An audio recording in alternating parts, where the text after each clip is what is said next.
Haley Callaghan woke slowly, the April sun filtering through the blinds she'd purposely left open last night. Saturday mornings were her favorites, mostly because she spent them at the teen center. She threw the covers off, hurried into the bathroom, took a quick shower, then pulled on her gym clothes. Within minutes, she'd wolfed down a bagel with cream cheese, scarfed some almonds, poured her coffee into the travel mug, and was behind the wheel of her black Hummer. She glanced in the rearview mirror. No one behind her. At least no one who caused any internal alarms to go off. Yet. 20 minutes later, she wheeled into the parking lot of the Right Turn Teen Center. She loved the name and all it represented.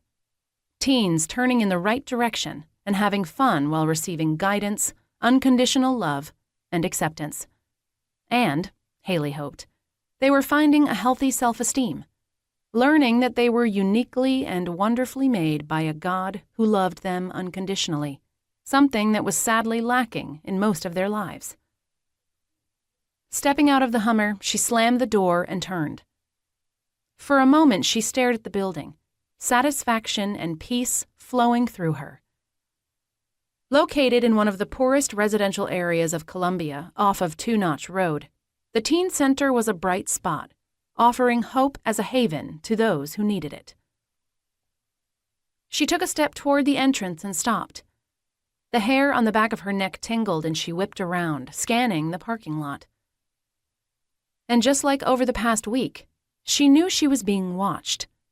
Last weekend, she'd been working outside with the horses on her property when a blue Toyota Camry had pulled up into her drive, then turned around and left. She'd thought nothing of it since her driveway was often mistaken for a side road. But since then, she'd spotted the car a number of other times.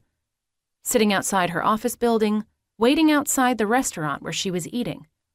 Parked across the street from church when she'd come out. Never too close, never invading her space, and she hadn't been able to snag a license plate. She frowned and leaned against the car door, standing, waiting, watching, and finally spotted it. A blue Camry sat snugged up against the curb of the house across the street and 2 doors down.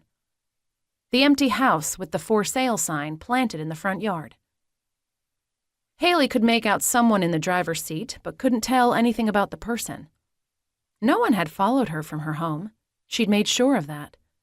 So she was either paranoid or someone had learned her schedule and decided to come to the center because he knew she'd be there. Or it could be someone who had a score to settle with one of the kids.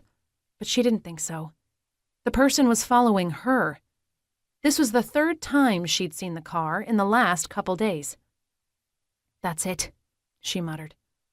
Haley crossed her arms and wrapped her fingers around the butt of the weapon resting in the shoulder holster on her left side. She pushed away from the Hummer and started toward the Camry.